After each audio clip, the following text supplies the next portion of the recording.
Hello and welcome to Focus on Parliament on Civic Space TV, brought to you by the Center for Constitutional Governance. I am Isaac Kwagala, your host. The menace of violence is threatening to tear apart the integrity of the 2026 general elections, prompting concerns from the citizens and observers that this pattern, if not mitigated, could trigger a repeat of the violent 2021 polls, which left hundreds dead in their wake. Well, on today's edition of Focus on Parliament, we assess the human cost of this violence, but also discuss the wider implications for the broad political landscape of the country. I am now pleased to be joined by esteemed personalities to help us put perspective to this topic.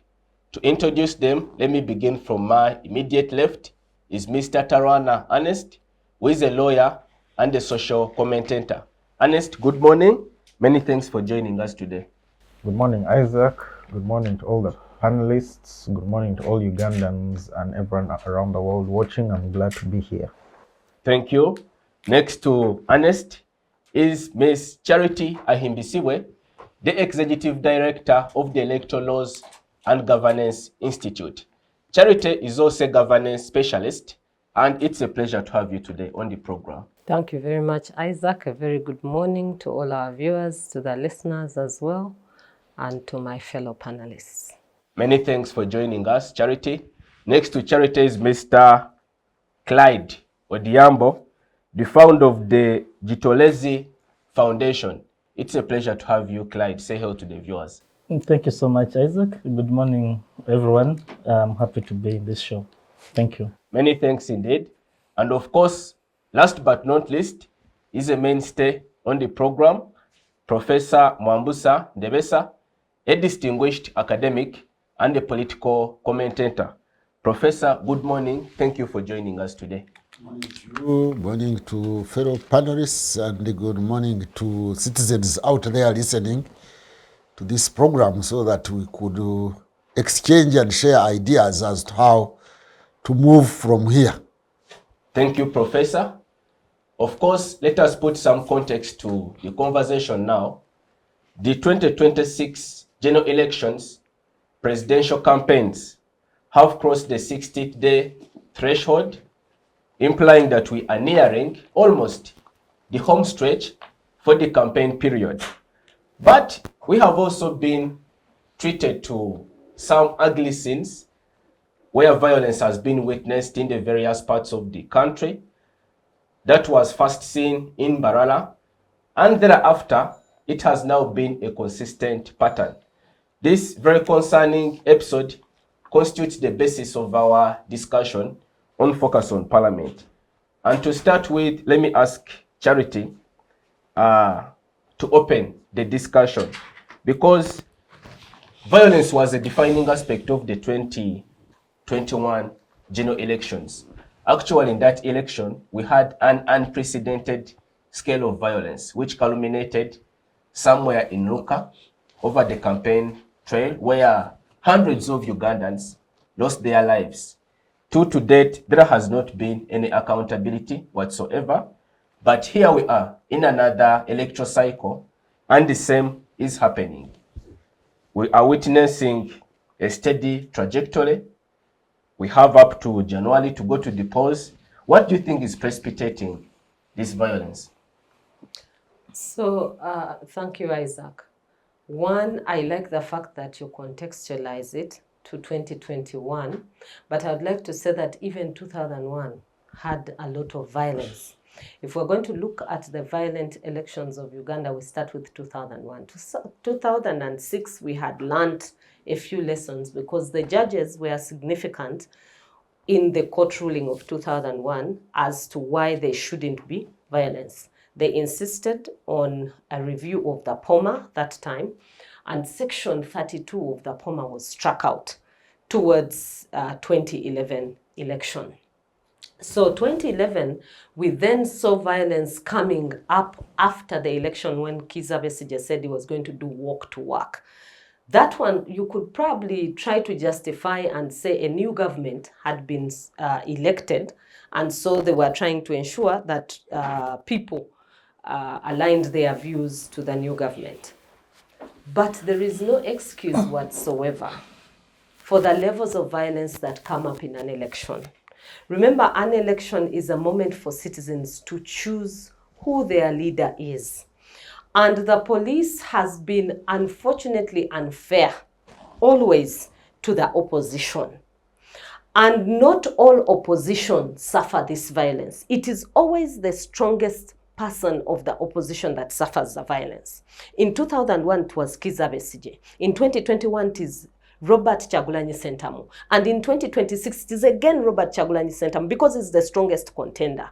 We don't see it happening at Kasibante's rally, for example. We don't see it happening at Mabirizi's rally. Nothing has happened there. Why? Is it because Robert has support in particular places? You see, so when the police comes and says, we are doing crowd control and release dogs on people, and you're asking me, what is the cause for the violence? It is the police is the cause for the violence. The institution of the police is the cause for the violence. So they do the not violence know. Is a deliberate strategy of They the do state not know to manage how. the electoral process? Yes, it's a deliberate strategy of the police, Uganda police force. It is their own strategy. How do you, as an institution that is supposed to maintain law and order, and you're supposed to protect lives and property, release dogs on people? Are you protecting life? Are you protecting life by releasing dogs on a person? Is that protecting life? Their mandate is to protect life. Now you release a dog to bite someone. Are you protecting their life? Let us just read the plain statements of the Constitution and the whole fundamental thought around what the mandate of the Uganda Police Force is. The Uganda Police Act does provide for a mandate. If you have a mandate, what the law is defining is your duty. That is it. Your duty as Uganda Police Force is not to release dogs, is not to claim you are crowd controlling by tear gassing people who are even bystanders. See what happened in Mukono. They were bystanders who just came out to wave to Robert Kyagulanyi Ssentamu because he was passing by. They had been surprised with all the music that was in the neighborhood. They come out to wave, and to their shock, tear gas is in their eyes, they are jumping in channels, they are broken, they have broken limbs. Why should anyone suffer such violence because of an election? Really, why? An election is supposed to be a peaceful process where people engage with ideas. Let Kyagulanyi put his ideas on table. Let him wave at everybody he wants, even cows, even dogs, even flies. Let him associate with anyone he wants. After all, he has that right to associate under the Constitution. And the police only has one duty: guard him, provide security for his supporters, and even for people who are picking interest in his campaign. That's all the police is supposed to do, not to try and restrain people. Because people have come out to see a candidate, because people want to listen to what a candidate is saying, and then suddenly you as the police takes it upon yourself to determine for people what they think, what they should do, how they should associate, and whom they should speak to. And the worst of it all is we have an arbiter called the Electoral Commission. In 2021, the Electoral Commission sat back and watched Ugandans die. 22-year-olds, 23-year-olds. I remember a young man called Frank. I'll never forget that he was run over by a police vehicle. Sentence. I will never forget that there was a 23-year-old girl called Brenda right at the corner of Lugogo, run over by a police vehicle. She left 2 children. Who does that? Except your gross, inhumane. People who are in the police force are supposed to be held accountable for their own inhumane actions. According to the Human Rights Enforcement Act, we've not seen anyone held accountable for those deaths. Nobody. No accountability whatsoever. Now we are in a new phase, and new people are being beaten, people being arrested how they want to be arrested. 300 people in Kampala, Kawempe alone, and then 38 people in Mbarara. And then you want us to sit back and clap our hands because you as the police force were restraining violence. Which violence would have been there if you left the people to associate? Thank you, Charity, for your perspective. Professor, we are speaking of an electoral exercise where the Justice and Constitutional Affairs Minister, Honorable Norbert Mao, said that it's going to be the quietest in the world. What does this tell us about the state of electoral democracy in Uganda? Thank you. Of course, the Minister for Constitutional Affairs, that was his opinion. And by that, I don't know what he meant, but maybe he meant that he was going to quieten. Actually, he said it, that he was going to quieten those who refuse to be quiet. But Norbert Mao is not the core team. He's also just running around. Because there are those who have got an entitlement. I have said it before and I have continued to say it that all liberation movements, whether it is in Mozambique or Zimbabwe, Rwanda, Uganda, South Sudan, Ethiopia, Eritrea, they feel that they are entitled to rule by virtue of having gone to hold guns and fight the previous governments. And so the election exercise is just a process of legitimation. They want to legitimize themselves in the eyes of the international community and the citizens that there is democracy, that we are not outright openly authoritarian. But the end of it all is that police we are talking about, my colleague Charity is talking about, some time back after the elections, I don't know if it was 1996, the president lamented that in the polling stations where there was police, he lost. And he was saying that even if he stood with, is it a cow or a dog or whatever? Which election is that, 96? I think after 96, I want to believe, or thereabout, he would lose. And he stated openly, publicly, that he was going to sort out police so that they vote accordingly. So he sorted them out. So the institutions that are in charge of election management, the Electoral Commission, the police, the Judiciary, I think they are all partisan. They are not non-partisan. It is very clear that all structures, especially of government, more so security structures, because it includes even the RDCs, the UPDF, the police, the intelligence organizations, even if NRM as a party didn't have NRM structures to protect and to campaign and protect their vote, the state structures would do it. They are there to do it. I've had the RDCs, one Mwesije, I think he's a commissioner now, a lieutenant. He was addressing civil servants and telling them to break the law. That you break the law, for now at least, the standing orders of public service, and go and campaign for candidate Museveni. He was advising, openly, publicly, before cameras. Another RDC, I think, was of Kabare. He was telling the population there not to embarrass her, let them not come and listen to Chagulanyi. They shouldn't come there to listen to Chagulanyi. Now you can see the chairperson of the Electoral Commission, the way he's talking, he's inciting violence. He's now acting like King Hammurabi of 4,000 years ago of the Amorites in Mesopotamia. He issues edicts that nobody should go to the polling station on the day of polling. After you have cast your vote, you go home. You don't come back. But we know that previously they have been saying that you go, vote as a voter, go home, but at 4, come back. Stay some distance, maybe 15 meters, at least to listen to how the polling officials are counting. But now he has issued an edict like that of Hammurabi. Nobody should be around the polling station, go home and sleep. Then who will protect the votes? Because you could argue that the security will, but the security is partisan. already. You can see it openly, like the police. You see how they are behaving. They are, I am more concerned even in the area, especially of Kampala, about a militia, which the chairperson of the Electoral Commission is not talking about. There is a militia called the, I think, ghetto structure. That's the name they call themselves. It's a ghetto structure.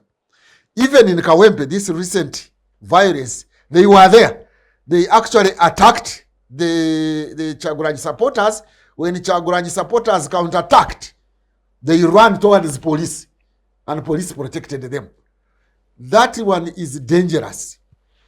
That one is dangerous. And Simon Byabakama, the chairperson of the Electoral Commission, should do this country a service. He's a student of law. I'm a student of society.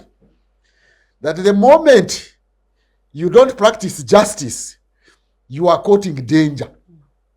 If you don't, as people have said, that peace is not the absence of war or conflict, but the presence of justice. If you don't practice justice, and when you issue edicts like those of Hammurabi, you are actually inciting violence. And in the first 3 days of polling, those are dangerous days if he doesn't know, because he's not a student of society. When you tell people not to come back and listen to how the polling officials are counting, then the people are going to riot. They are going to go on the demonstrations. Because we cannot trust the state machinery that it will protect the elections. Actually, let me tell you, the cheaters have been so innovative and creative that most of the spoiled votes are not spoiled by the voters. Most of the spoiled votes are spoiled by polling officials. When they don't want somebody and they pick up they pick out a ballot paper and they find that it belongs to somebody they don't like, that is the polling officials, they just cancel it. They actually spoil it. In fact, the Electoral Commission should issue a guideline that those who are counting votes, those who pick the votes from the ballot box, should not be holding pens. They use those pens to spoil the ballot papers of the voters. Anyway, if the Electoral Commission and all those involved in electoral management, especially the Electoral Commission, the police and the security organs, and the judges who adjudicate, do not practice justice, there will be a problem. They have already demonstrated that they are not practicing justice. I can start with the judge. Was it Chinobe, Simon Chinobe, Peter Chinobe? As you conclude, Prof. Yeah, he was supposed to pronounce himself on a petition by those who were refused to nominate. And they were supposed to stop, is it on 22nd? Nominations were supposed to stop on 22nd. Now, he told them that he will give a ruling on 27th. Now for what? If the nominations are stopping on 22nd, why are you giving me a ruling after the nominations? It will be, the whole case will be have caught up by time. I think that's what caused problems in Tanzania also partly. Because Tindiri Rusi, the presidential aspirant, was arrested, was charged, and then the judges gave the ruling 3 days to the polling day. So on the polling day, once people feel that there is injustice or selective application of justice, you can have even the violence on the polling day before the polling ends, because those in charge of election management, the police, the Electoral Commission, are partisan. And therefore, we would like to ask those in charge to be just. If they are not, then we are courting danger in this country. Thank you, Professor. Election kills, by the way. Let me tell you. Somebody has written even a whole title, given a title to his book, that election kills. rather than bring peace, it can kill if those in charge of election management do not practice justice. Thank you, Professor, stand for warned. your reflections. Clyde, let us now crunch the numbers. And thankfully, Charity had already highlighted a few, where she indicated that over 300 supporters of the National Unity Platform, just in Kawempe alone, a single constituency of the city, have been arrested while supporting their presidential candidate to campaign. 38 were ambushed and subsequently also arrested in Barara. We have seen this trend continue in Mukono, in Buikwe yesterday. So just make for us an assessment of the human cost to this violence. Because in the 2021 general elections, we lost hundreds. This year, we are already in hundreds arrested, many unaccounted for, missing. What is the human cost to this? Thank you so much, Isaac. One is, I want to say that I don't know the purpose of campaigns, because the purpose of campaign is to go there and convince the others who don't follow you to follow you. So that means that what the presidential candidates are doing is to lower kukwana. Persuade. Persuade. So if I realize, if I was the presidential candidate, for example, X, and I realize that these people are supporting the other people, my work is supposed to go and persuade them. Now, why are we arresting them? To me, I would think that if you get the leadership capacity, you are a presidential candidate for party X, all these people are our people. All these people are Museveni's people. We are all Museveni's people. We are all Chagulaji's people. We are all Munyagwa's people, Mabiri's people, and whatever. They are all supposed to come to us and convince us to vote for them. Now, when we realize that we know the Kalangala incident when people were arrested. 5 years, they have not been to court. Others, I think, had presidential pardon. Are these people refugees in their own country, right? Don't they have a purpose in this country? Now, that all goes to the weak systems that we are having. Because if the Honorable Chagulanyi went to Mukono and over 200 people were arrested, now who arrested them? Let's say the RDC is the head of security. RDC, who is supposed to, like an institution of government, though they represent the president, but that's an entity. So if you're having this weak system, that means that we're going to break the law ourselves. The police, like the professor said, that their work is supposed to guide the population. One is, we have a lot of vehicles here, kindly use the side, protect them up to where they are going to go. So when we start caning them, it means they're going to rebuttal. So we have a population hating the government for what they're not supposed to do. Because the whole incident could be that the Honorable Chagulanyi has come to Mukono, he has campaigned, let Museveni also come, and let's ensure that we have an enabling environment for both these candidates to look for their votes, okukwana, right? Now, if the Electoral Commission chairperson says he's a student of law, whatever, he's a lawyer, and he doesn't know that there's a mandate the EC is supposed to do. Yesterday, I had an engagement with the RCC of Nakawa. He's from Busia, and we're talking about the development of UPDF on the campaign trails, and he was telling us that the police asked for extra manpower, and we're like, do we really know why UPDF was brought in Uganda People's Defense Forces? They're only supposed to come on an emergency. That means that there should be a parliamentary approval for UPDF to come when there's an emergency. Now, we're looking at a sense where UPDF has become so, should I say, sorry, I don't want to say idiot, but they have become so useless to an extent that you see them doing what they're supposed to do. No, they're not useless. They are gods. They are gods. When I was growing up, when I was in secondary, I actually wanted to join forces. So I respect the uniform so much. I respect police so much. But what they're showing us is that we're not supposed to respect them because they're doing what they're not mandated to do. To me, when I see a uniform that is having a Ugandan flag, I see authority. Authority which is mandated on the law. UPD is supposed to guard the borders, is supposed to, do this. Now, when you go, now this guy was asking me, does the law not permit them to do? Then I'm like, but there should be a parliamentary approval for that to happen. Now I told him that yes, you are from our land. We respect you. You are now an RCC, a big man, and you have to protect your government. But Or the gains. whatever, protecting the gain. But we all know that all these things pass by. Everything is vanity. We all know previously the IGP, the people could always be arrested in the street, 24 hours, not go to court 48 hours. And when the man himself was arrested, the family claimed that he had stayed in police custody for more than 48 hours. That is General Kale Kaihura. We all know when Amavazi was the prime minister and he bought they call it gathering, whatever, is it? The Poma. What happened when he was in Jinja? Did you work on him?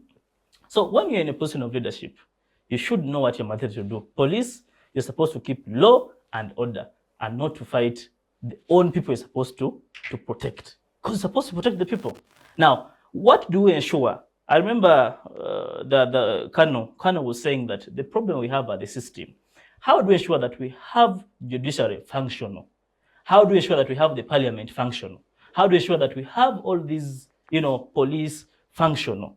That Chagulanyi is not a refugee in this country, and the same is the other presidential candidate. How do we ensure that the law should work on both of these people, and that is protecting them and the people who are supporting them? Because me supporting Museveni or Munyagwa, because me I support Munyagwa, I'm not committing a problem. My friends that support Chagulanyi, others support NRM. I mean, that's not a problem. It's just, we just defy ideology.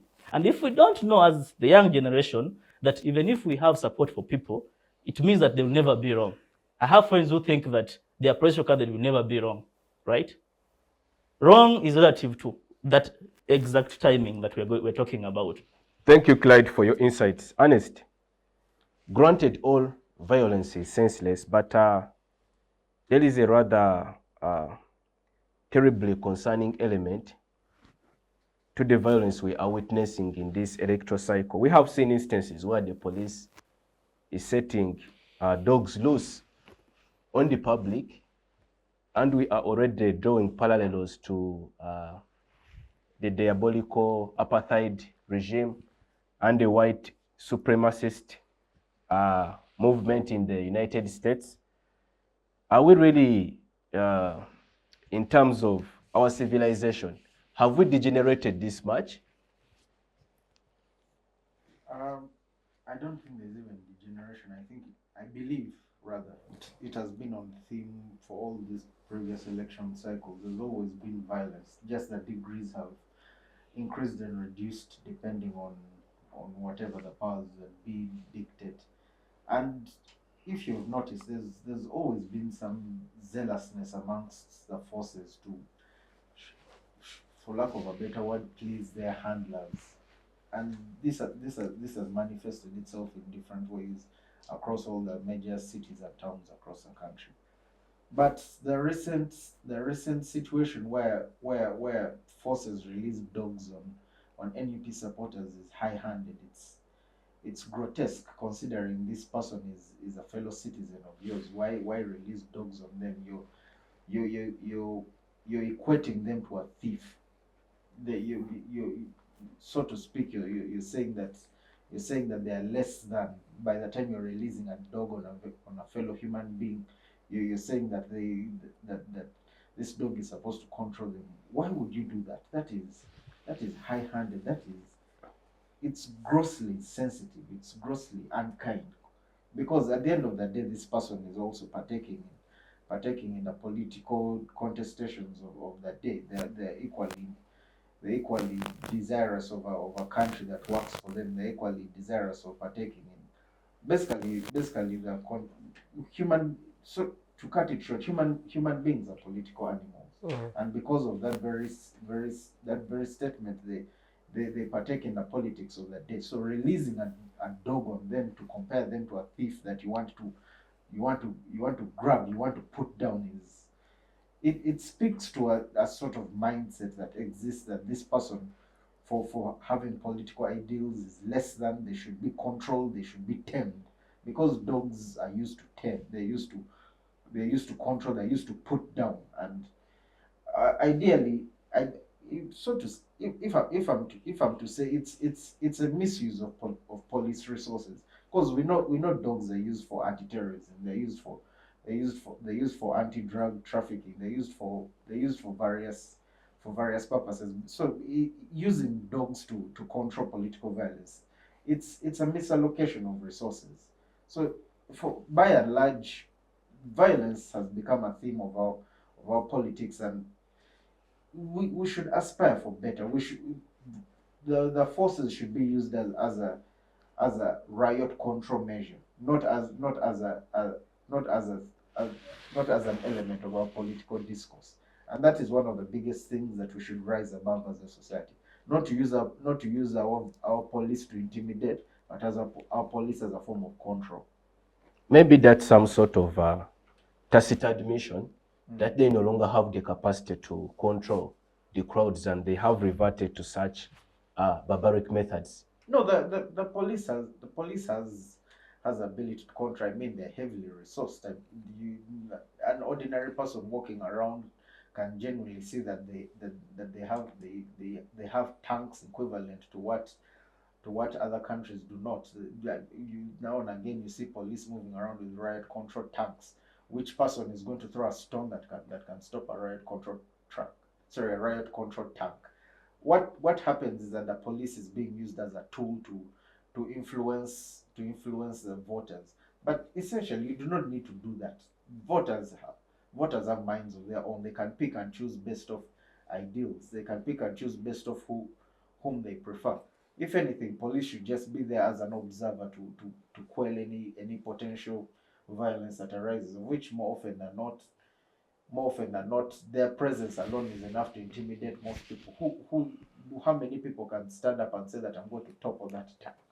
Not many people can do that. So the problem with our political dispensation as it is that it believes that the police should be heavily invested in the issues of the day, yet the police should simply be an observer.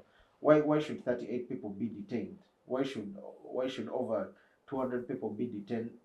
300 people be detained in Kawen for what offense? For simply partaking in the politics of the day. It's rather high-handed. I don't find it necessary. Thank you for your viewpoints. Charity, let us now spotlight the real state institutions who should be observing and in many respects even directing this process to ensure accountability for the citizen.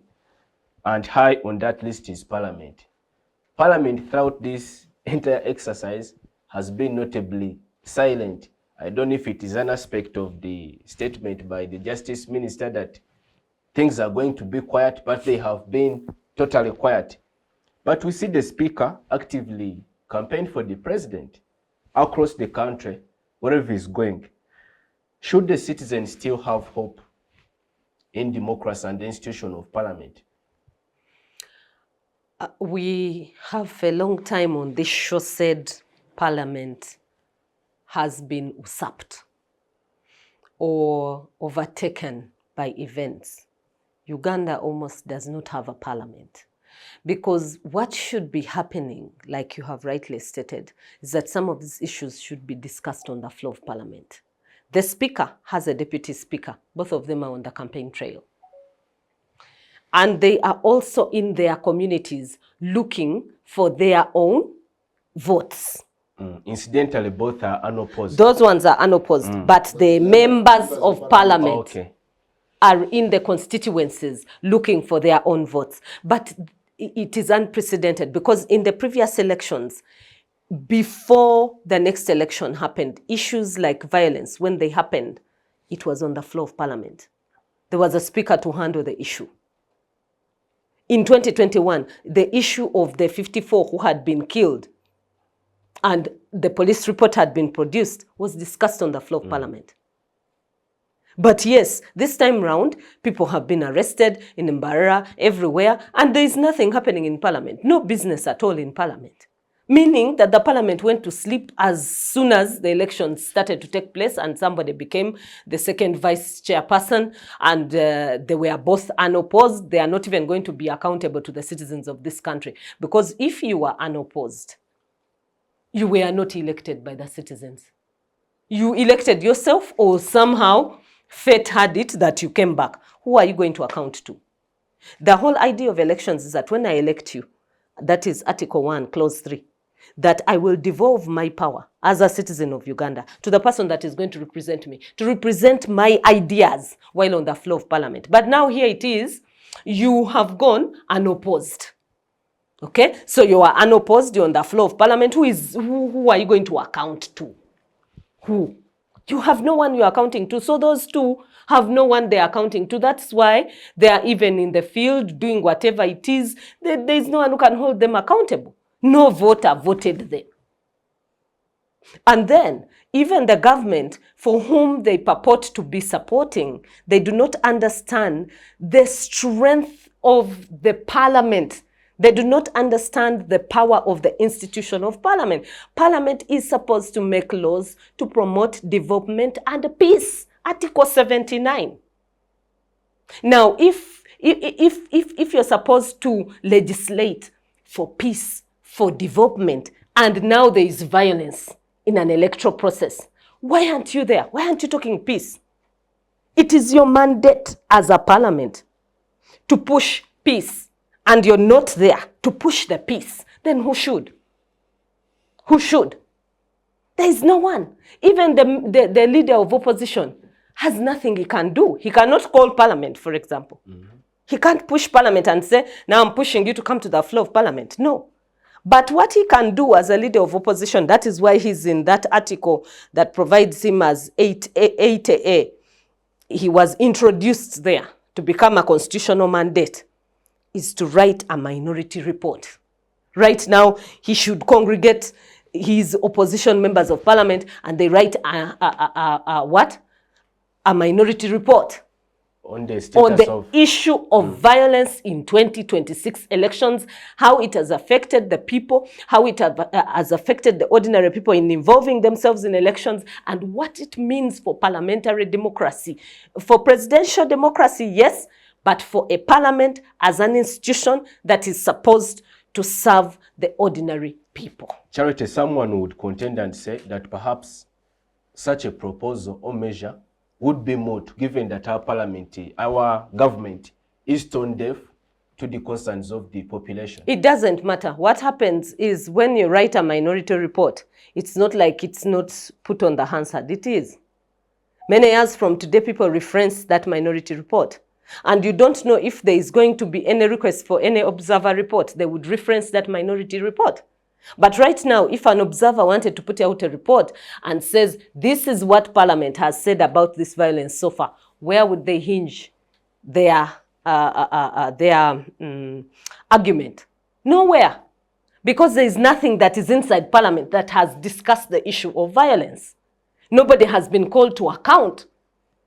I think the one thing that should happen right now is that the Honorable Tayewa should leave the campaign trail, or the Honorable what is her name? Anita Among should leave the campaign trail and come quickly, convene Parliament, let a sensible discussion about the 2026 elections happen in as far as Uganda's democracy is concerned, in as far as the Constitution, 30 years of the Constitution is concerned, and in as far as respect for the rule of law is concerned in this country.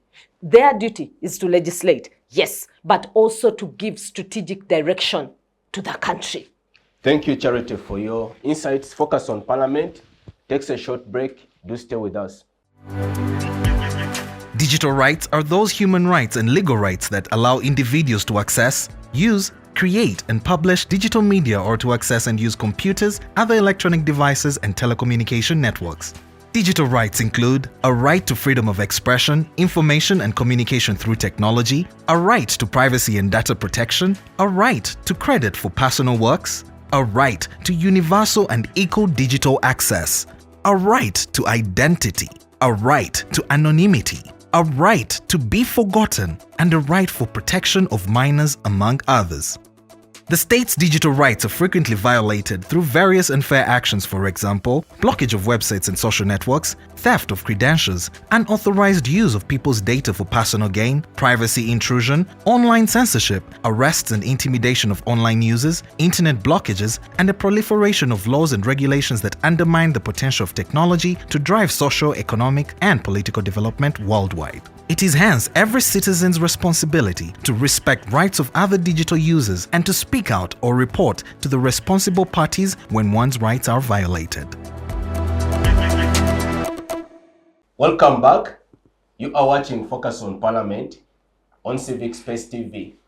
In this segment, we continue discussing the impact of violence in the 2026 general elections. Professor, let me come to you, and we quite broaden the discussion in the context of the wider East African region. Our election is coming hot on the heels of the just concluded disputed Tanzanian election, where the human cost of the election is quite steep. There are conflicting accounts of how many people have been killed during that process. In Kenya, their elections has always been contested, but in 2007 we had a very disturbing incident where there was post-election violence. Coming back to Uganda, how do you see this election concluding now that we seem to be on a steady trajectory of violence by the day? Are we likely to have a repeat of those scenarios from our neighboring countries? There are very many parallels with Kenya and Tanzania. And in the case of Kenya, when they had the post-election violence in 2007, it was predictable.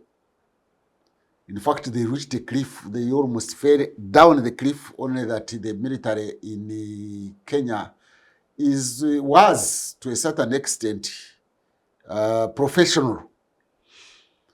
Now, what happened in Kenya in 2007 was exactly what we have been talking about, is that unless you project not violence, you project justice and not selective application of justice, you are cultivating violence. So because in Kenya that one happened, they woke up, unfortunately. And then, for example, the appointment of the Chief Justice in Kenya and the bench and the whole, is it the bench? Yes. But the leadership mainly, these days they are appointed on TV. They advertise, then people even go on TV and explain themselves. So the process has now become participatory and inclusive. And therefore, the judges there are trusted, the judiciary is trusted to review the law and to mediate between those who contend for power. And the Electoral Commission in Kenya is equally appointed on TV. People apply, people go and express themselves, and because of that background, the Electoral Commission and the Judiciary, as institutions of government or the state, they have mediated the conflicts, and that's why the tempo of a possible violence in Kenya has come down. Now, in Tanzania, the executive is not constrained or limited by the other institutions of government. The judiciary is part of the executive, and so is the legislature, and so is the Electoral Commission. And because you have a competition, you have a contradiction. You have competition, but at the same time, you don't allow fair competition. Definitely, that is a recipe for violence, and violence has come there. For a long time, Tanzania has been having what is called in sociology negative peace. That is peace that is forced onto the citizens, not the peace that the citizens believe in, but the one which is forced. I think Professor Sempebwa has given us a very good analogy Like you have got an authoritarian parent, father. Whenever he comes home, he finds people speaking, and then when he knocks at the door, everybody keeps quiet. The children keep quiet, the grandchildren keep quiet, the wife keep quiet, the visitors keep quiet, everybody is quiet, and there is peace in that house, in quotes. That is negative peace. Because anytime he gets out, the house breaks into shouting. Before you know it, when that authoritarian parent grows old, his children are going to beat him. That is where you find some parents are actually beaten. So in Uganda's case, I think the foundational system of NRM is violence. They came into power through violence. The architect of NRM, President Museveni, had written a BA graduating dissertation at the University of Dar es Salaam titled Fanonian Theory of Violence and its Verification in Mozambique, in which he celebrates violence as a liberating instrument. And it seems NRM thinks that they are entitled, the system is entitled, there is an entitlement of power in Uganda, and therefore the foundational principle and norm of violence is ripe here. You see, you cannot have democracy and the electoral democracy at that, but, unless you have got the normative framework for believing in a fair and just competition. But if you are entitled to something and anybody comes around to compete with you, you will not allow that one to compete. So in Uganda, there is the political competition you see around is not intrinsically, if I can use philosophy, is not intrinsically meant to usher in a new government, an alternative government. It is meant to legitimize the existing government and system. That is its purpose. The purpose of elections in Uganda and the competition you see around in Uganda is not, I repeat, is not meant to change the government system in power. It is meant to legitimate it, that at least there is a semblance of democracy. By democracy, they mean that there is some authoritarian electoral system in place, and therefore the international community, the potential development partners, the Ugandans and the rest of Africa know that there is democracy in Uganda because there is a semblance of elections. But elections in itself does not mean democracy. Democracy is much more than elections. Because you have got one of the elements of democracy is the rule of law, is justice, is equality, is accountability, is limiting the powers of the executive, and the like. Now, once all those are absent and you are only going for elections as merely an exercise to legitimate yourself, and you are calling it democracy. If people don't mind me boring them with the Nyankore proverb, there is a certain fruit. It is a wild fruit, actually. It is not grown. I don't know whether they have domesticated it. It is called amatyongoze. They call it amatyongoze gembwa. It is not even edible. It's supposed to be maybe for the dogs. So unechetero nkamatyongoze gembwa. You see, echetero means something that you call beautiful when it's not beautiful. Something you call edible when it's not edible. So that matyongoze, which is supposed to be eaten, there is one which is not edible, and therefore that one is for the dogs. So in Uganda, the question of elections is not meant to have the citizens choose alternative leadership. It is not meant for that. It is meant for legitimizing, justifying the government in power, the liberation of Uganda. That is its purpose. And as long as that is its purpose, the Electoral Commission will be partisan, as it is partisan. The police will be partisan, as it is partisan. The security forces, the army, will be partisan. The RDCs are partisan. The whole government machinery, the state machinery, actually NRM, I think it's time even to have structures of NRM in the countryside. They don't need to have structures of NRM in the countryside because the state structures are NRM. Professor. The RDCs are NRM. The DSOs, GSOs and all that are NRM. The police is NRM, it was sorted out. The military is NRM. Ambassadors are NRM. Civil servants are NRM. So those structures of the state in Uganda are NRM structures. Professor, in a minute, still on the failure of the concept of democracy, the practice of democracy in Uganda. One of the core values, if I may say, of the East African community is democracy. But the East African Legislative Assembly, which is the legislature of the East African region, is quiet.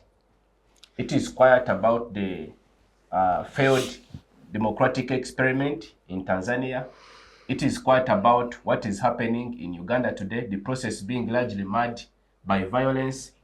There is a lot of political contestation in Kenya. There have been incidents in Rwanda previously. Sudan. What is the issue? I am glad Yara is operating in Uganda as we talk. They must be once in a while looking at television, local television, and seeing the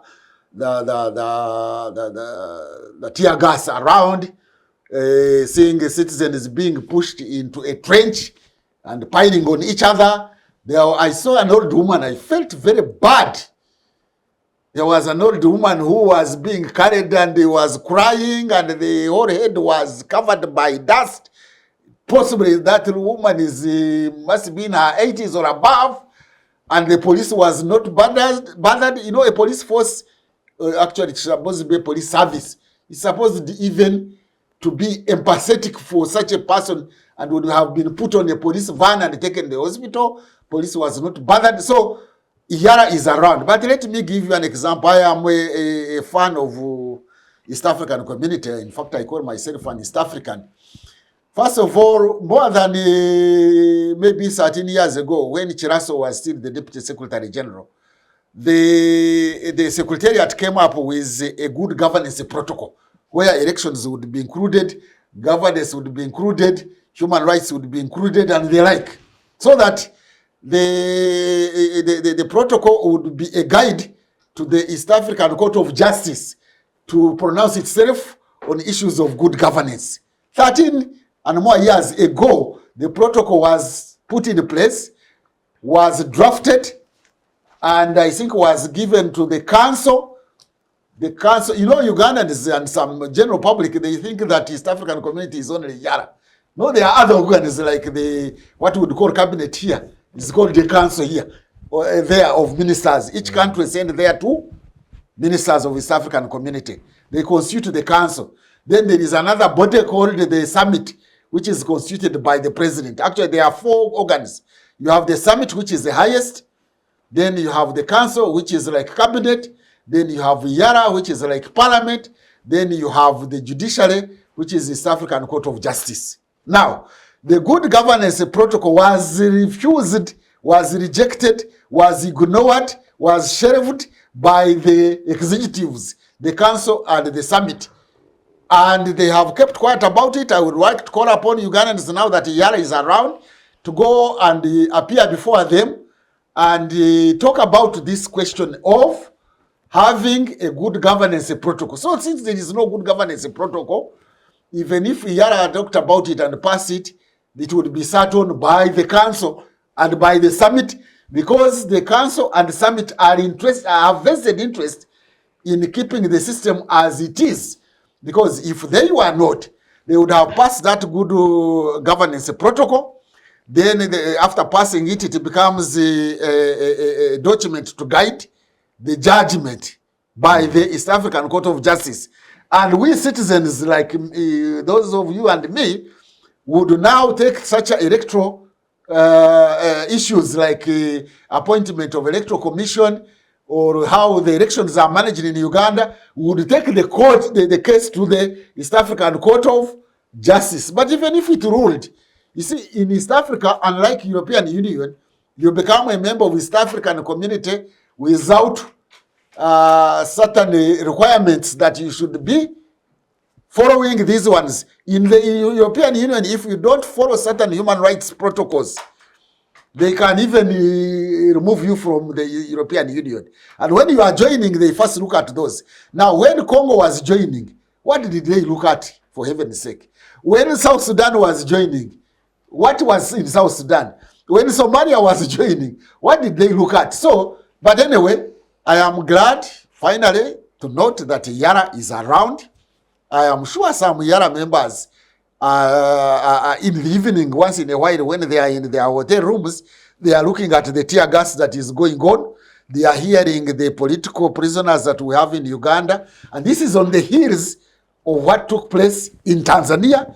So I imagine Iyara must be sensitive enough to realize that this is a problem. And I am sure, or I am hopeful, I'm not sure, I'm hopeful that Iyara is going to put pressure on the council, that is the cabinet, and on the summit to pass the good governance protocol, so that the whole of East African community has a normative framework, norms of democracy. You see, you cannot have democracy in practice without having norms which inform the practice.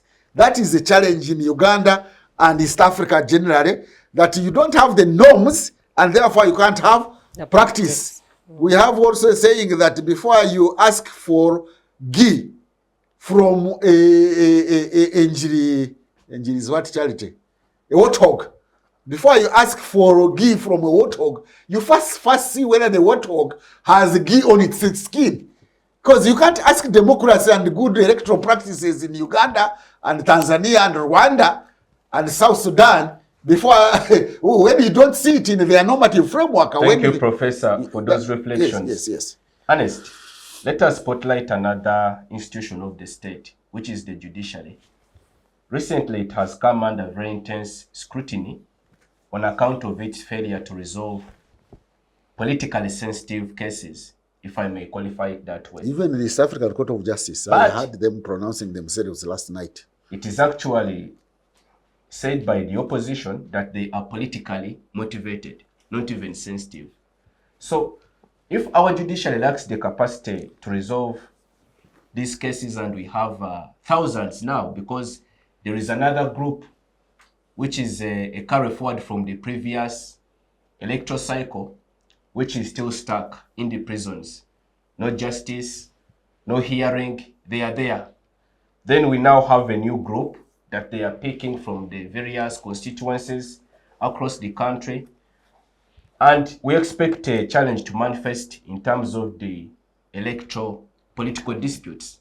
Does the judiciary have the capacity to adjudicate all these matters? It has a capacity to, but is it willing to?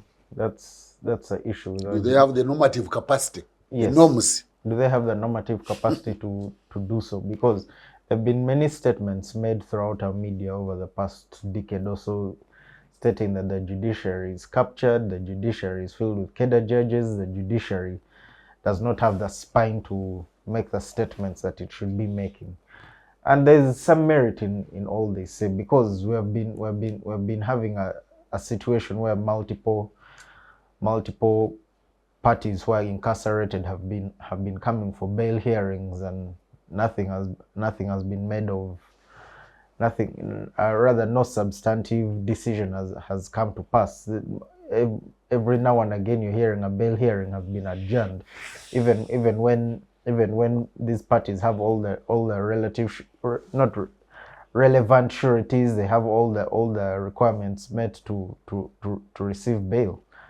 And this speaks to something rotten within our judiciary, and it's problematic. To cut the long story short, it shows that our judiciary lacks a normative capacity, like Professor said, and it lacks the willingness to show a spine. And the more they let this happen, the more they erode the principle of separation of powers, and the more they show that they lack the capacity to work for fellow citizens. Who else are they working for if they're not willing to take a stand on matters of interest, especially with regard to the issues of the day and regard to political contestations? Because at the end of the day, let's say with these 38 Ugandans who are incarcerated in Bara, for what reason were they incarcerated? If you've had the privilege to read through majority of the charge sheets, they are lame. The majority of them have weak reasoning, and it says a lot about even about the DPPs who are charging them. I mean, I'm going to step out of the legal, not step out, but I'm going to be within legal and non-legal realms when I'm asking this. Be creative in the very least. Majority of what they're charged with is lame, it's weak, it's any right thinking person would ask what's going on here. And as a person who consumes Ugandan media, especially now that majority of Ugandans have taken their voice to TikTok, you see a lot of questions being asked. That what does this mean? What is the meaning of all of this? So the opposition would be justified in qualifying them as politically motivated charges. Yes, they're right to think that way, because it hardly makes sense anymore. Because ordinarily, if majority of these people are charged, there would be some merit to their charges. But the more we observe the status quo, the more we ask the question, what does this all mean? Where does this all take us? Where does this all lead? And the fingers are right to be pointed at the judiciary, and what it's going to do is just create a lot of cynicism towards the judiciary as an organ of the state. And it's a problematic situation, and it just makes Ugandans lose faith in the judiciary as an organ. And if they continue on their current trajectory, it's going to be shooting themselves in the foot, proverbially speaking, because who will consider the judiciary somewhere that a place that can resolve their matters? If anything, they'll say that it's just an organ of the elite of the country who can only take the matters there and hope to receive an answer that suits them. Because I mean, I'm going to reference the fact that 38 Ugandans have been incarcerated. That's a large number. Moreover, the police, or rather not police, the prisons keep on saying that our prisons are packed. What is the status of these 38 people? Do they have livable conditions?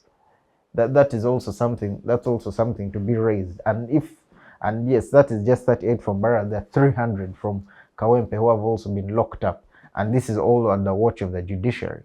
And if all of this is happening to fellow Ugandans like you, who live and breathe and demand better for their country, what's so different between you and them? And there's a certain quote from a certain pastor.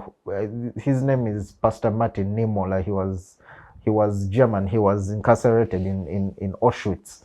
He has a popular poem. It was First They Came.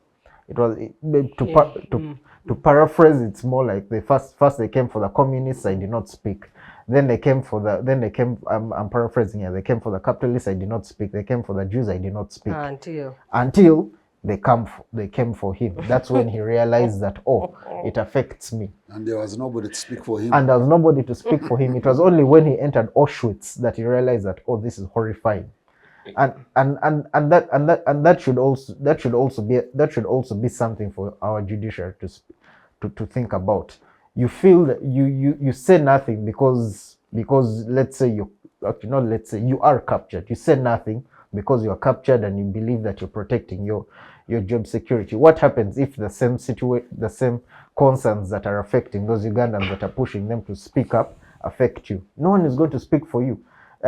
In common parlance, like the common Ugandan says that vebali muchintu. So if they see you're suffering, they'll say, oh, I thought you're the ones who had. Now you're suffering and you're coming to fundraise from us. Eat your cake. So to cut the long story short, our judiciary should develop a spine. They should develop an ability to speak, because at the end of the day, the matters that affect that person who is being thrown under police van are the same matters. A police truck are the same matters that affect you. Professor calls it moral courage. Exactly. Yeah, they don't have moral courage to do that, and we are lacking it.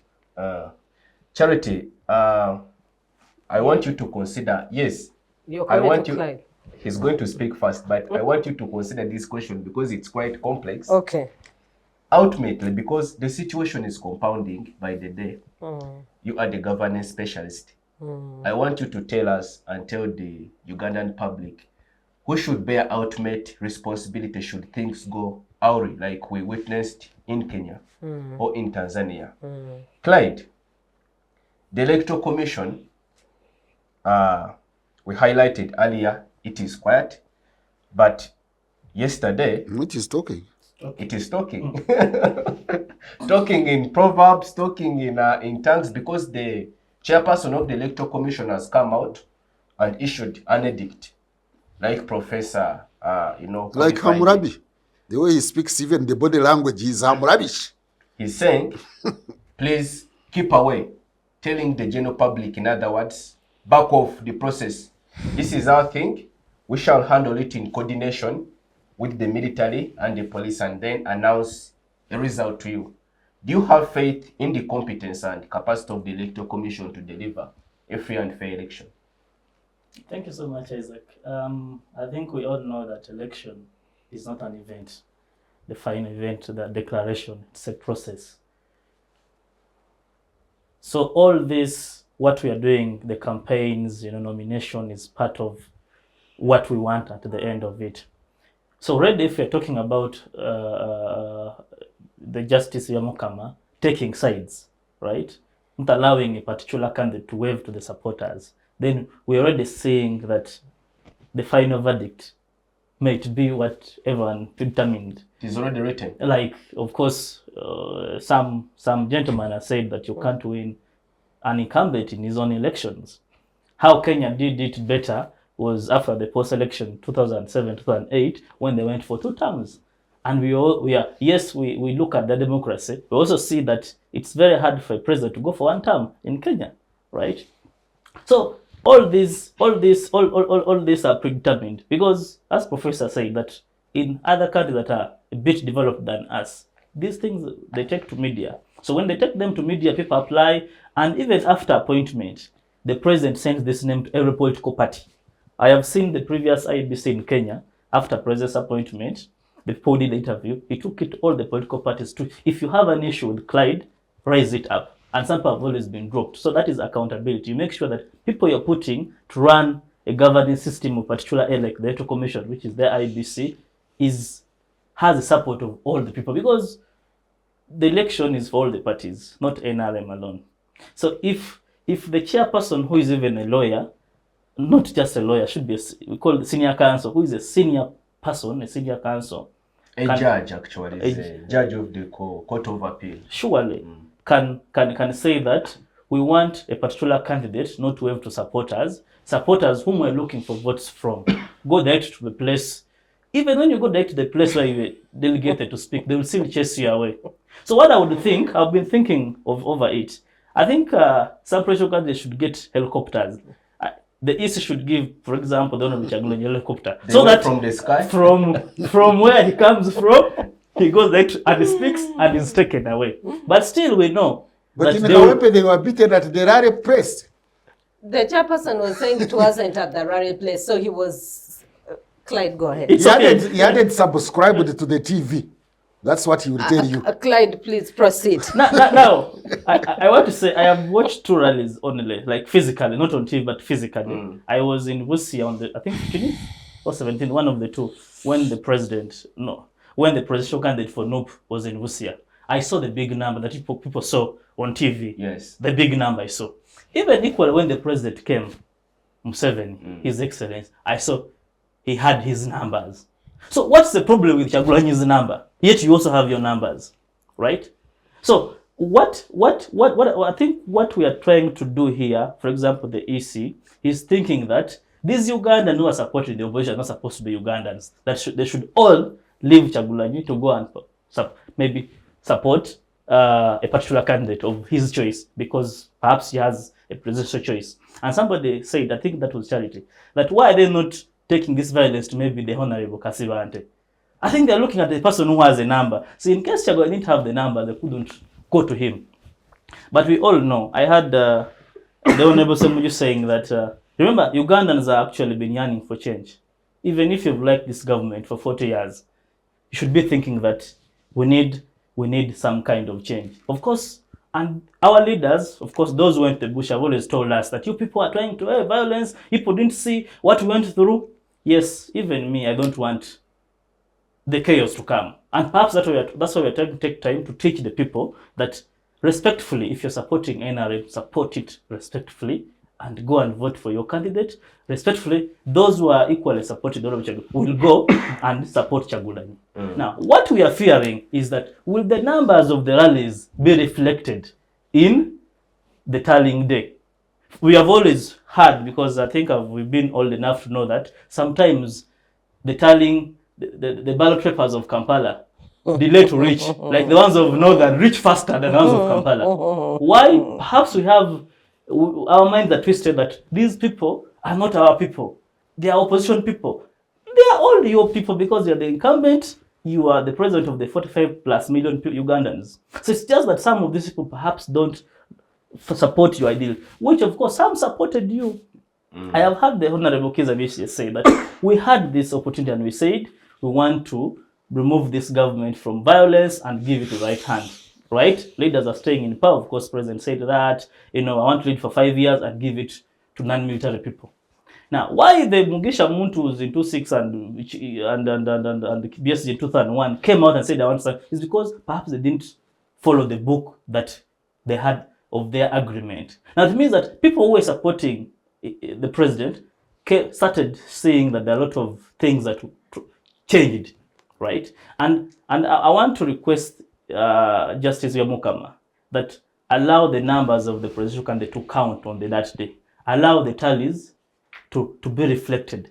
Allow if I voted for my presidential candidate X, allow my vote to count. Thank you, Clyde. Yes, Charity.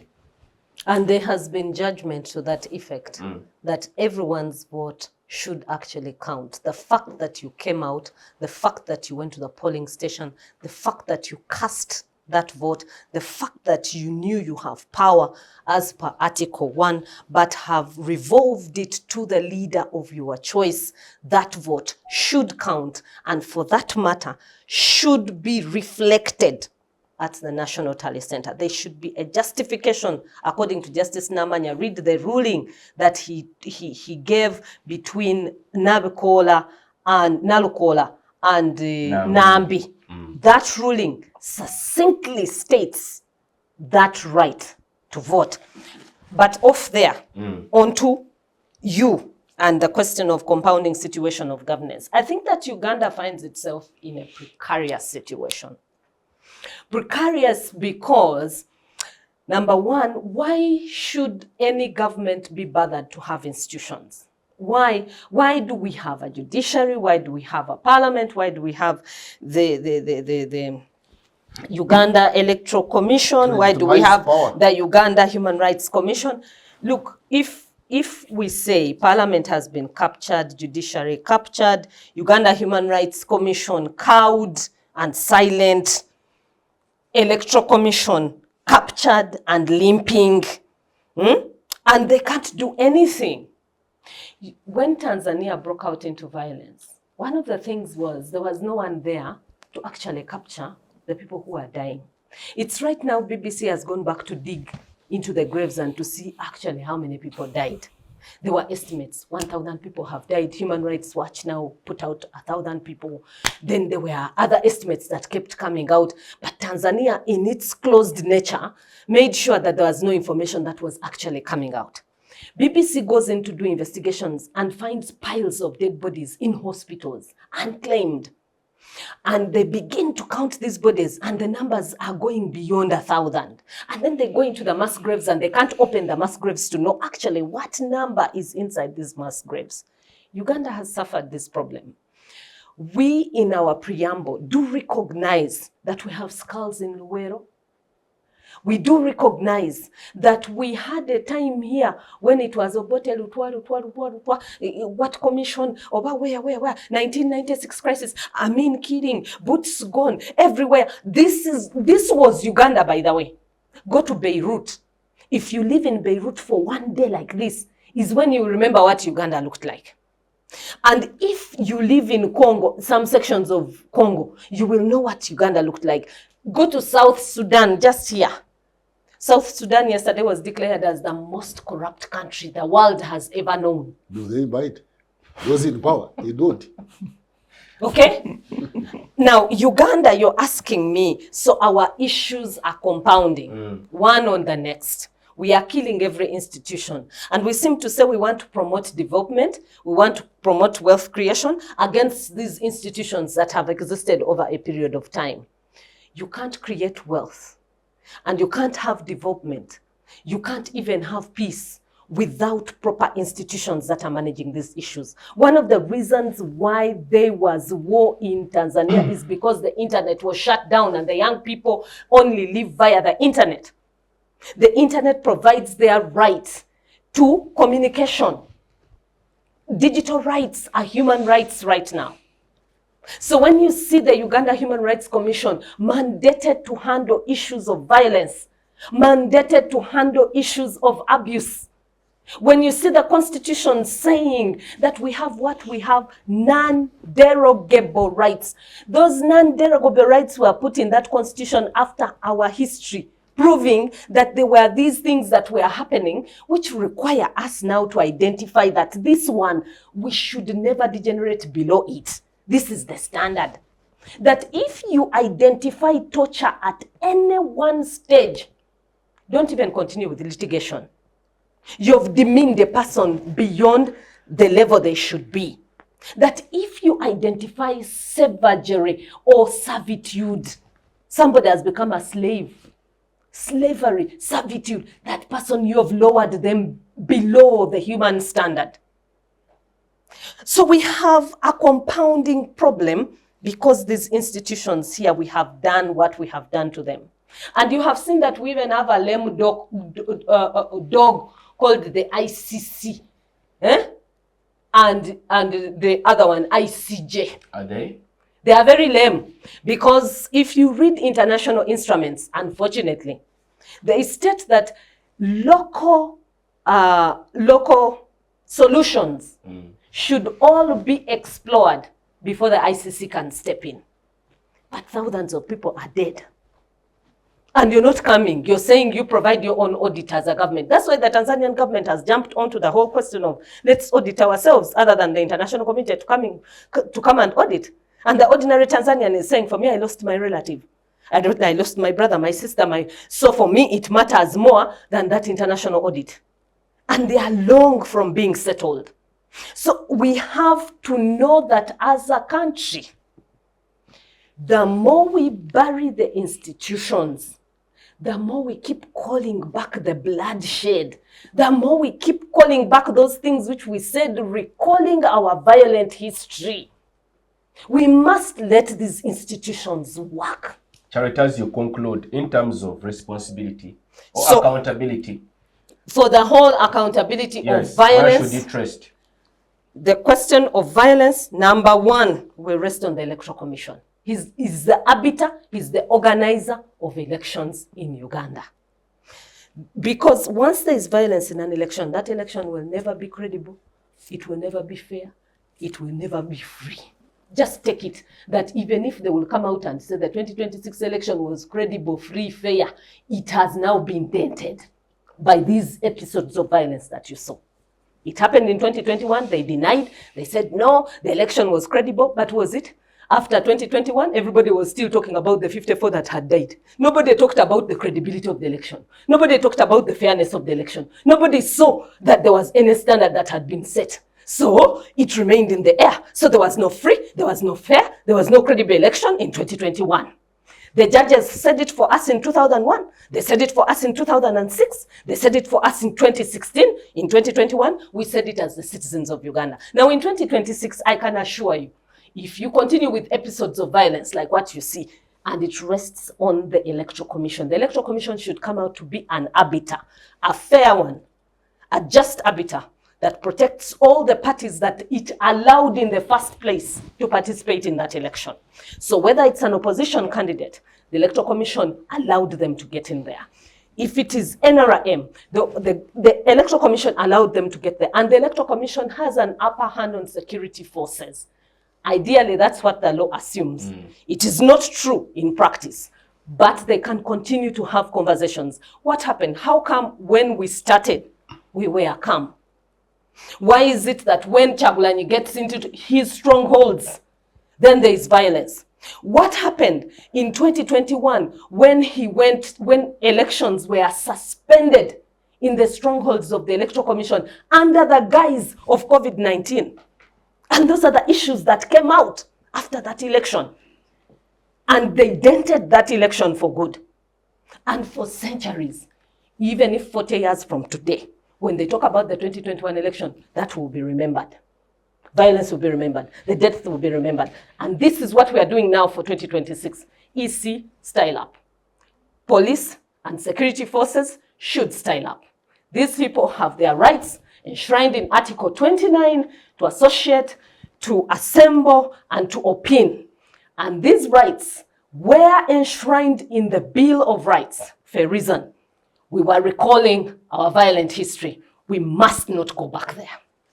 Thank you for that assessment, Charity. I must appreciate you, my guests, Mr. Ernest Tarwana, Ms. Charity Ahimbisiwe, Mr. Odiambo Clyde, and Professor Mwambusa Ndebesa for your able participation on today's edition of Focus on Parliament. Our esteemed viewers, that's all we had time for you. Be blessed. See you next time.